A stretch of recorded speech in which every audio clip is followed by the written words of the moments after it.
Hello, welcome back to Salty Sunshine. This is your host, Lisa. What is it? Martin Luther King weekend, and it's pretty chilly here in South Florida for a change. And so it's been great. I finally got to go see the Housemaid movie. I read all three books. It's a three-part series from author Frida McFadden. I love the series. The third installment was my least favorite, but I went to see the movie. It was pretty good. Obviously, with a lot of the book to movie deals, they change aspects of the movie. The movie was super entertaining. I usually get really bored because I don't so if a movie comes out like what's that movie?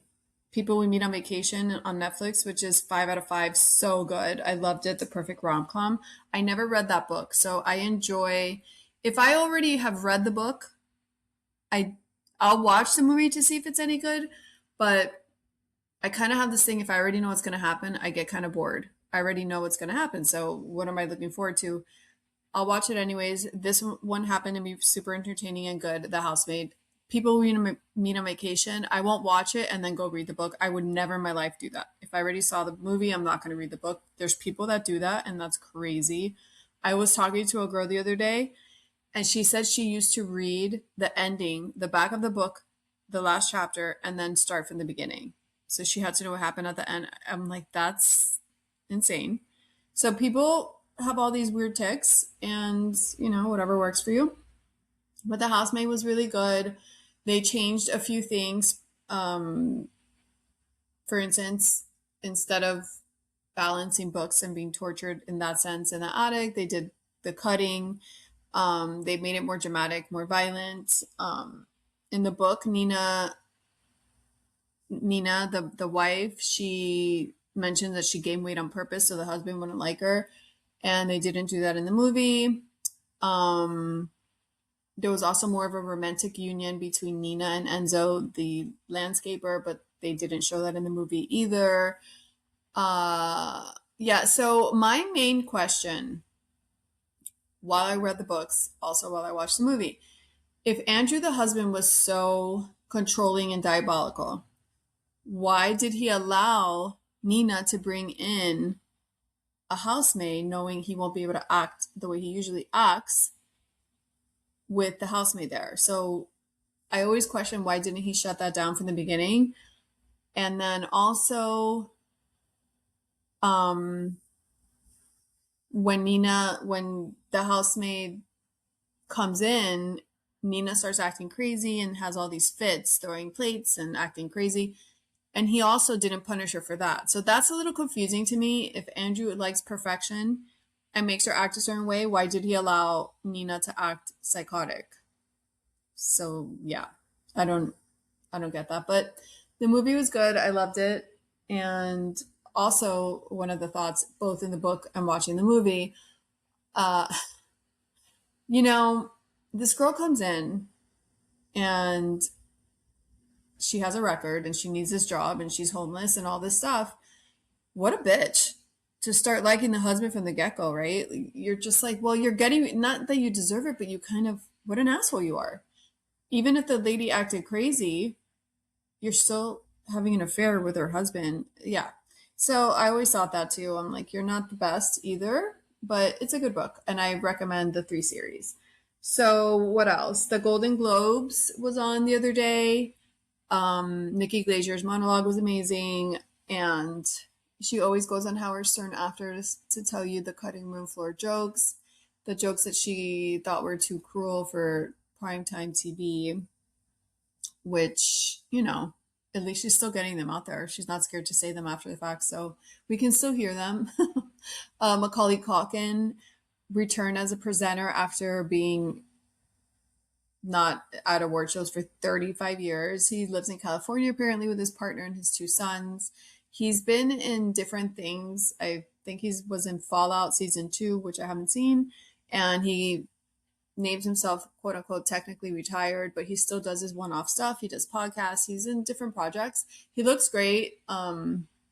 Yeah, so that was fun. And then Julia Roberts hinted at an Ocean's 14 sequel. with all the content that I consume, because I consume a lot, I love it all. The podcasts, the books, the movies, the shows, I watch everything. I've never seen Ocean's 11. And it dawned on me, I've never seen Ocean's 11. It's one of those things I just had never had any interest. I'm going to make it a point to go back and try to watch it from the beginning and see if it's any good. It's one of those things, when you just don't have any interest and you just never go there. Like I've never seen, what's that, X-Men? I don't think I've ever seen X-Men. There's another one with Keanu Reeves. I haven't seen certain things, and for whatever reason, I don't know why.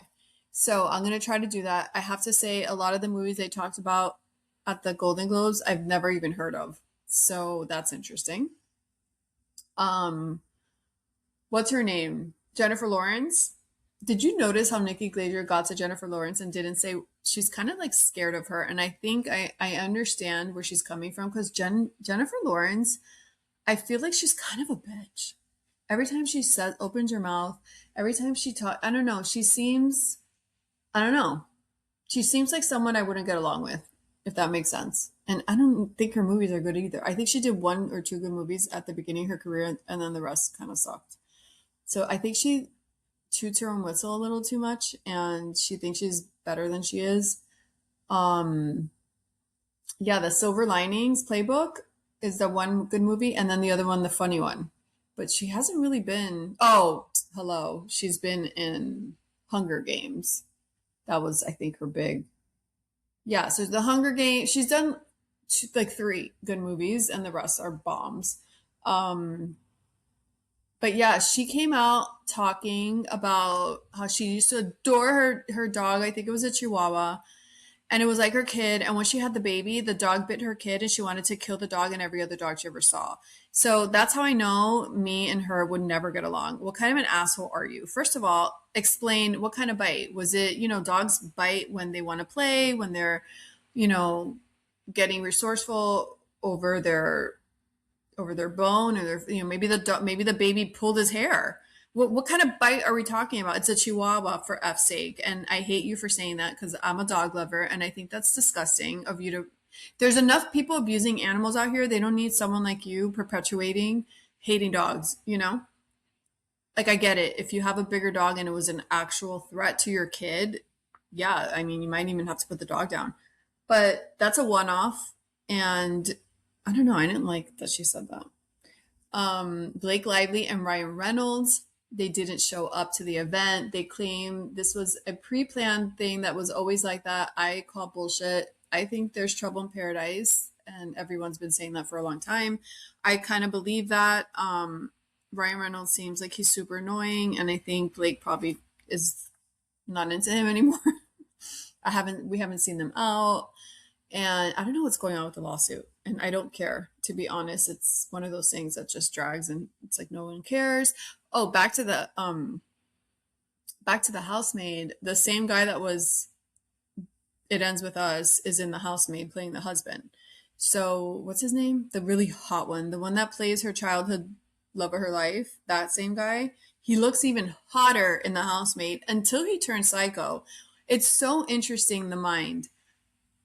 I'm like drooling over him the entire movie. I'm like, God, I don't remember him so good looking. I think he's been working out or something. His skin, he looks tanner. He looks hot.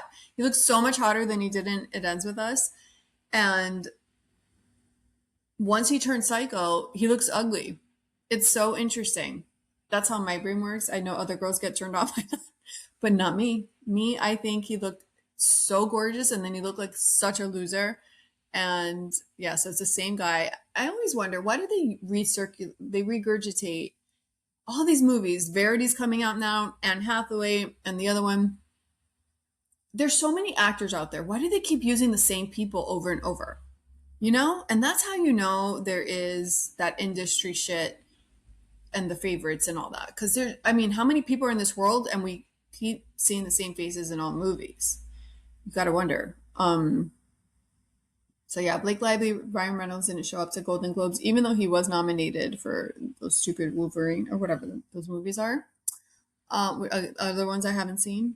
And so I just watched the other day His and Hers.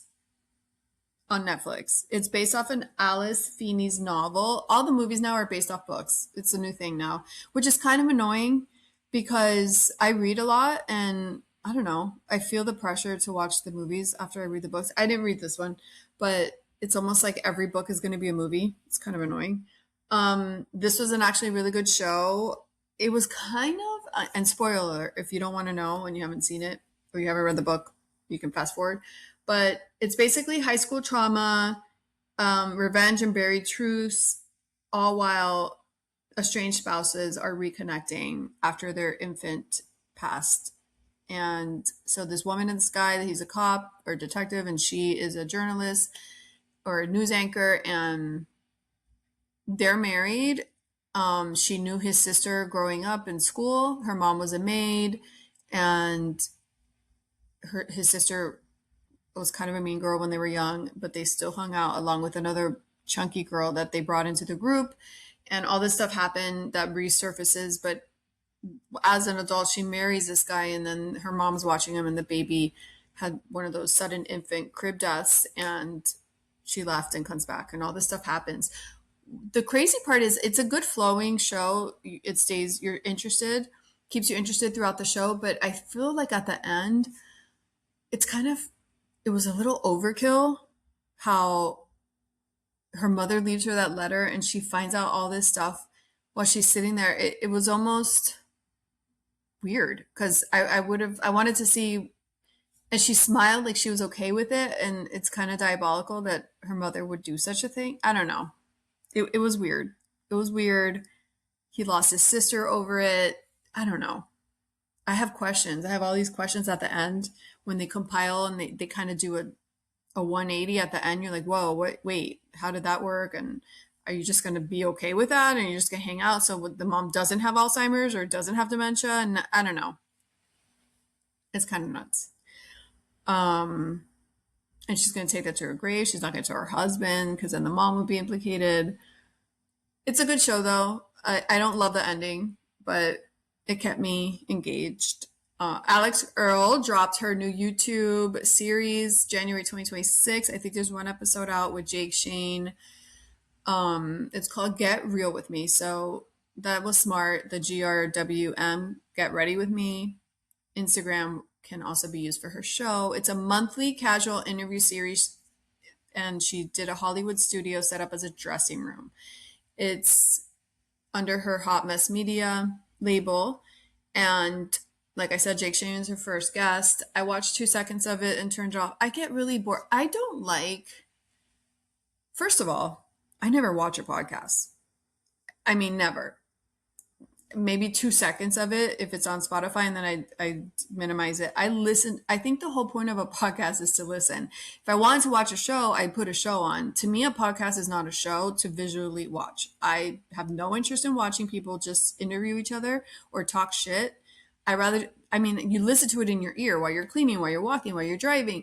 I don't want to watch it. Why would I want to watch it? Just to stare at you? I don't know. I don't get it. I think the whole point of podcasting is I do video, just so you could see our faces and kind of familiarize yourself when I do my reality recaps if I have a guest on, because I'm looking at them. But other than that, I personally never watch a podcast. So Alix Earles' YouTube is, you got to watch it unless she also puts it on Spotify, but it's a YouTube show. And on YouTube, it's not, on YouTube, you have to keep it open. Unless I think maybe now with the new Apple update, you used to be able to, if you look at something on YouTube and you go to another screen, it stops. So, but maybe now it does like kind of go smaller and go to the corner of your phone and you can still hear it while you do other stuff on your phone. But still, I don't like variety shows. I don't like Paige DeSorbo has her show on Amazon Prime, In Bed with Paige or whatever. And she has people about her talking. I'll never watch that ever. That's not my thing. I don't think it's entertaining. I'll listen to it as like a podcast. I don't want to watch that kind of stuff. I don't find that entertaining. I get very, very bored. So I did watch 5 minutes of it. I was bored to tears because I don't want to watch you put makeup on. I don't want to watch you put ice in your drink and just, you're not talking about anything. I don't know. I'm sure a lot of people like it. She has a million quadrillion followers. I personally don't like that kind of setting for me personally. Um, but I'm sure it's going to do amazing, right? Because she's very beloved and has a lot of fans. Tori Spelling's mom, Candy Spelling, is she did this cover of some small lifestyle magazine, and she looks like a different person. She has hair extensions in her face. It's obviously a lot of Photoshop too in the magazine cover. I want to see a real life photo of her transformation. She obviously did a head to toe surgery type of thing, a Kris Jenner special, and she looks completely different. She's 80 years old. I think it's very interesting when you're 70 or 80 and you do so much work that you're supposed to look 50, but it doesn't make sense because it's kind of a mind fuck. Because in your mind, you know they're 70, but you're looking at them and they look like a plastic mannequin, and you're like, wait, I don't know. It's weird. It's a weird to me. Um, but anyways, she looks much better. I will say that. But she does look like a completely different person. It's so interesting that she waited till she was 80 to do all that. And to go under when you're 80, even 70, even 60, it's always a risk because your heart isn't the same in your health, and a lot of stuff can happen when you're under. So thank God she's okay. Um, Tell Me Lies started. Hulu, third season. Wow. I find Tell Me Lies, I hate and I love it. It's a hate watch for me at this point. Lucy is unbearable. Steven is just atrocious. And just watching it all unfold gives me anxiety, a little bit of emotional distress. But you still watch it because you're invested. You've been watching since the first season. And when I went to put it on, I mistakenly clicked on Stassi's pod. Stassi Schroeder has a podcast for Tell Me Lies. So I thought it was a show and I pressed it and I thought she was just introducing the show. And then it turns into her podcast. I'm like, what am I watching? And I guess every week she's going to do her podcast on Hulu about the show. So I stopped that and I went back to the show. And so if anyone's interested in Stassi Schroeder's podcast and to listen to all the Tell Me Lies recap, you can do that. Lucy, she's been frustrating, right, for a while. But this is overkill in season 3. What Steven does to her is so diabolical, but it's almost more frustrating. It's almost if your husband, this is maybe a bad analogy, but if your husband is abusing one of your kids, like a pedophile, and you know about it and do nothing about it, you almost get more upset at the woman for knowing and not doing anything than you do at the disgusting sicko. Because what's worse? I don't know. The sicko, that's who he is, but you're allowing it. I don't know. That's how I feel about Lucy and Steven, because Steven is so gross, but she allows it, and there's no reason to allow it, and she begs him to forgive her for things that she doesn't need to be forgiven for because he's the dick. And she's just so weak when it comes to him and so annoying. And it's really frustrating to watch because you really feel it deep down in your soul. You're like, oh my God.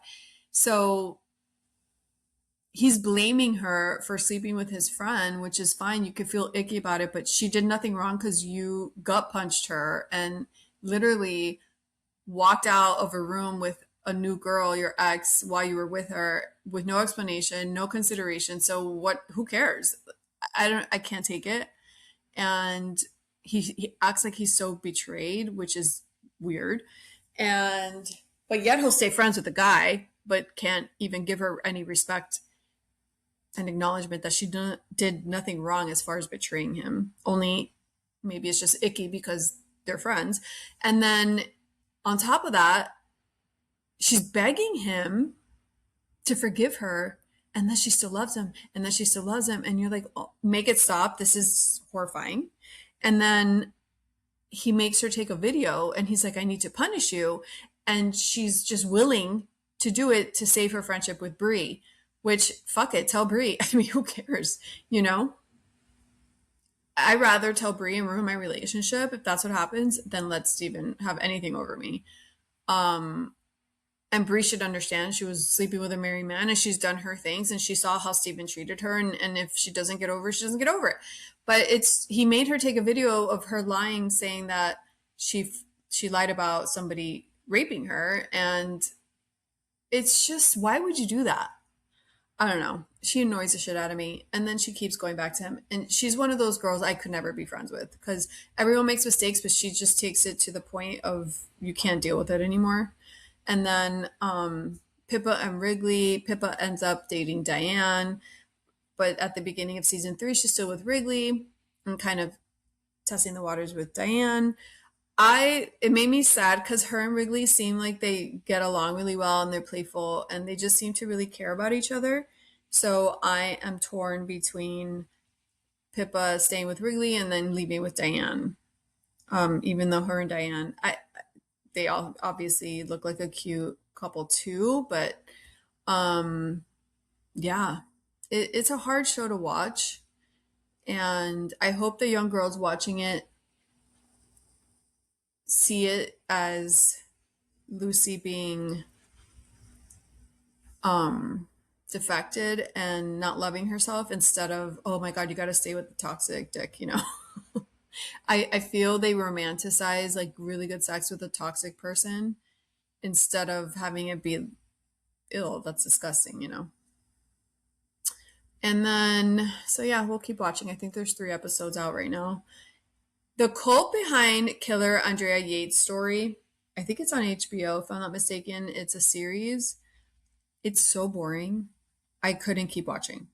So I just watched maybe not even the full episode. It was so boring. It had less to do with, obviously the church or whoever, she kind of got into a cult, but I also think she had postpartum depression with 5 kids and it was back in the 50s or 60s. So back then nobody really talked about stuff and there wasn't resources. So I think that had a lot to do with it, plus whatever mind control with the church. But it didn't really matter because, so basically, Andrea Yates was married, had 5 kids, and the husband comes home one day and she had killed all 5 kids. And they, instead of talking about the family, they kind of go into this guy and this church. And it's very drawn out and it's very boring. So that's what I gather. It's a terrible story, how awful. But I feel postpartum would be more responsible than a cult brainwashing to kill your 5 kids. I don't know.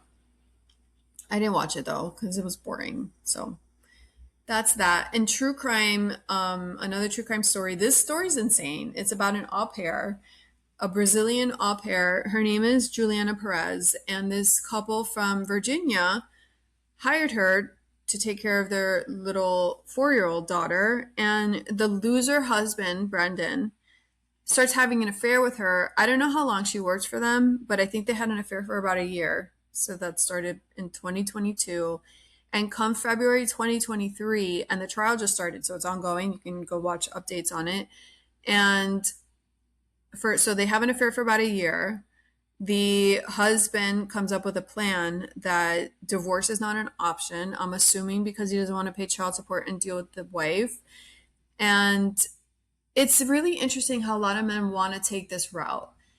You see it time and time again. And I don't get it. Why not get divorced? I mean, what's the problem? It's money, but now you're in jail for the rest of your life. So wouldn't you rather be free, be able to be with a new person and not have killed somebody? I mean, that's insane. So now your daughter has no dad or mom. Obviously, you don't give a shit about your kid if you're this psychotic to come up with such a plan. But now the poor girl has no mom and no dad. So you thought you were going to get away with this. So basically, they go on a website, open up this profile hire a guy to come get his wife. So I guess you can hire people to do like a rape fantasy or a violent fantasy of some sort. So they hire this guy, and in their mind, they're setting him up to take the fall for the murder.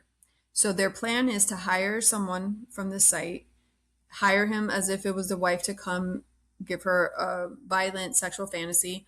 And then he comes home, pretends he doesn't know that he hired him to do this, acts like the guy's hurting the wife, and then shoots him, and then shoots the wife, and then tries to blame it on the guy.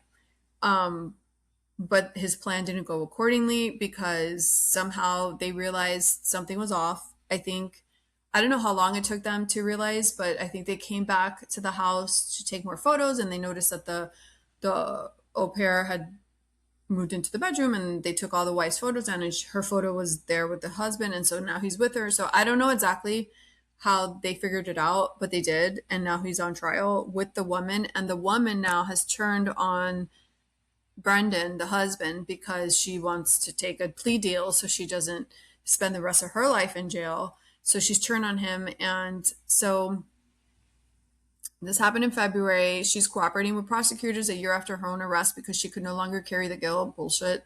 She has no guilt, obviously. She just wants a better deal. This is her quote unquote, I withheld the truth for a long time just to myself, and it was a lot for me to deal with, and I just couldn't deal with it anymore. Juliana says. The only witness to take the stand one day finished her testimony before the trial adjourned for the day. She took the stand Tuesday afternoon. Blah, blah, blah. She answered questions about her life after the killings, including her time in jail. She's been held in detention since October 2023. Perez, who was initially charged with murder in the case in October 2023, ultimately pleaded guilty to a lesser count of involuntary manslaughter for fatally shooting Ryan. She agreed to cooperate with prosecutors against Banfield in exchange for a recommendation she be sentenced to time served. According to the plea agreement, Banfield has pleaded not guilty to charges of aggravated murder, as well as using a firearm during the commission of a felony. He faces up to life in prison if convicted on the murder charges. So he not only killed his wife, he killed that guy he hired. And I would say poor guy, but what are you doing? Why would you want to be somebody? Well, I guess if you're a sicko rapist, the next best thing would be, instead of raping someone, being paid to act that way. I guess that's those kind of man's dreams job, but it makes it kind of hard to feel bad he got shot. So throughout her testimony, Perez said she can't recall any specific details or dates. So she has a brain fart and she can't recall. She's a liar and piece of shit, obviously. And you were holding the truth yourself and no one else knew, the attorney told her. Well, Brendan does. Earlier, the thought of being the right thing to do, I guess, she testified. The world deserved to know what really happened, and I just couldn't hold it. I just couldn't keep it to myself. The feeling of shame and guilt and sadness and all of those feelings. Liar. Perez said she's testifying against Banfield also because it opens a possibility of getting less prison time. She also confirmed on cross-examination that she was only ever offered plea deals that required her to testify against him. Banfield's attorney reviewed a series of letters and messages Perez sent from jail since her arrest. In one letter she wrote to Banfield in December 2023, she told him, I'm not going to cooperate with them. There's nothing on you, so I don't know what they're going to use. In another letter to Banfield in spring 2024, she wrote, sometimes I just think to myself, like, I can't believe I'm facing life in prison for someone. Things weren't supposed to be this way, right? But people are stupid, including me, and make mistakes, act without thinking. That's how I did. In July, August, and September 24, Perez sent several messages to her family complaining about her lawyer, who she felt wasn't working efficiently for her. Around that time, she also wrote to her family and friends about her complicated relationship with Banfield, who she said wanted to move to Brazil with her. She expressed more stress over her lawyer's inefficiency in messages with her family. Perez later confessed to helping Banfield with a plot to kill his wife in a recorded interview with investigators October 2024, 2 days after she was released from a 10-day hospital stay. There is only so much your brain can take before your body starts responding to the stress as well, she said. When Carol challenged her motives for turning Banfield in, Perez said she only told the truth until she couldn't anymore. And her jail messages didn't reflect her true feelings, she testified. Perez said she didn't tell her lawyer or Banfield's mother, who was paying for the attorney, about her feelings because she didn't know the truth about the killings.